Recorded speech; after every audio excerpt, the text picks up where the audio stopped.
Now before we get into this, I think microtransactions are good for some games like World of Warships, War Thunder, or even Heroes and Generals, and a few others.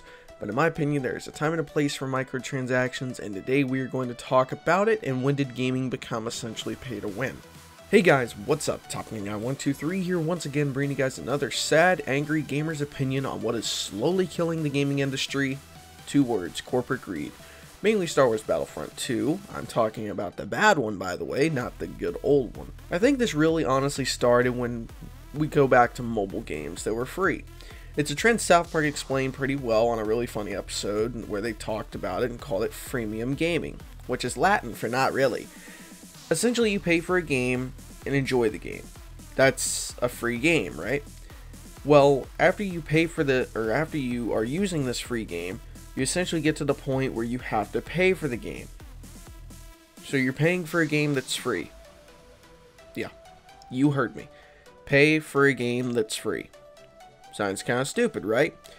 How about paying for a game like $60 and then paying for the game every week past that point? Yeah, sounds even more stupid, right? Anyway, so with mobile games, they were rewarding you with incentives like buildings, points, upgrades, exclusive content, and so on that was otherwise locked behind a paywall or something. The game, for example, it may have slower rewards and harder levels where it's almost impossible to get by, Candy Crush for example, without spending a little hard-earned cash for upgrades and point busters and stuff like that. So let me ask you something to think about. Going back to South Park here again, how do you get people addicted to crack? You give a little away for free. Well, notice how every Call of Duty tutorial pretty much starts out, they give you a loot box at the very beginning of the game. I'm not comparing microtransactions to crack, but they are highly addictive. So let's just think about that, how many brain cells that just got killed off by thinking about all that, right? Anyway, so back to the point of this video. When did all this start from a gamer's perspective? Let me give you a little history about my gaming.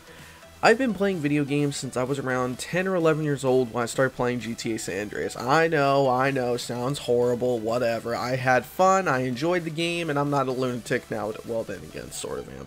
Anyway, so back to my point. So, like I was saying earlier, with mobile games, me personally, I used to play Clash of Clans and another game that was kind of like Clash of Clans, right? And essentially on these games, of course, because I was so young, I had to use my mom's credit card. Like most unsuspecting children, I got upgrades and pretty much got hooked. I was going nuts. I even got to the point where I totally disconnected my Xbox Live for a little while just to have money for this one game.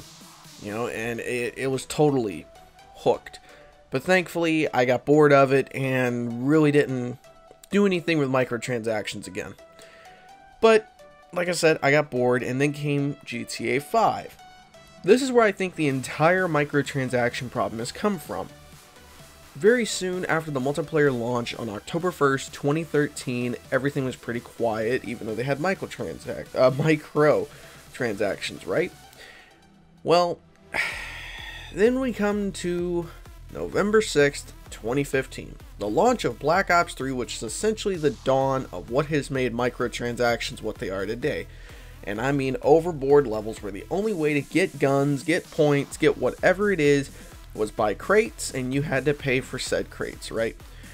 So after that came out, then we got the situation of FIFA, Madden, NBA, Grand Theft Auto again, Call of Duties, and now even PlayerUnknown's Battlegrounds using microtransactions because, in my opinion, of GTA and Call of Duty testing it out and seeing how easy it is to capitalize on that market. So with GTA making $1.9 billion, at least as of January 22nd, 2017, just on microtransactions alone, and then Call of Duty Black Ops 3 making $3.6 billion on microtransactions as of at least February 9th, 2017.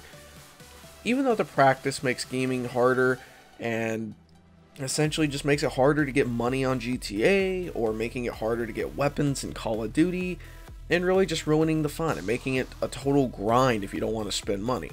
It's not going away anytime soon, which is good and bad on certain levels.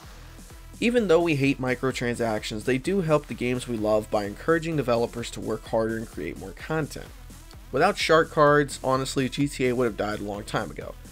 And with all the military vehicles they've added lately, that might have been a good thing. But eventually, just like with dictators and eventually they die, eventually comes to a point where the community won't stand for it. Star Wars Battlefront 2, for example, and when a company sees that and they know they've gone too far, they usually wind it back a little bit. For example, I'm pretty sure Battlefield 5 or whatever it's going to be in 2019 or 2020 when it comes out was probably going to have microtransactions. But EA saw the backlash they got with at least Star Wars Battlefront 2, and they know it's probably going to kill the whole game, and they have to be very careful how they're going to proceed. So, literally, there was pretty much no way to rank up, I mean, at least in Battlefront, but they fixed it. And they almost had their stock totally collapse and almost killed off the company together.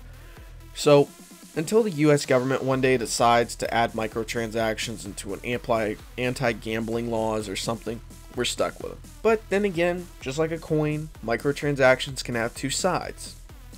The one side just being simply greedy, throwing it into a AAA game, which already is $60 a pop, and then you charge a season pass, so you're already at $110, and then they try to talk you into buying all this extra nonsense like skins and guns. And then we come to the side where it's a free game, and they're just trying to let everybody play it like War Thunder, World of Warships, World of Tanks, you know, Heroes and Generals. Those are just some examples. So, with that being said, everybody, thank you for watching. I will see you guys in the next video.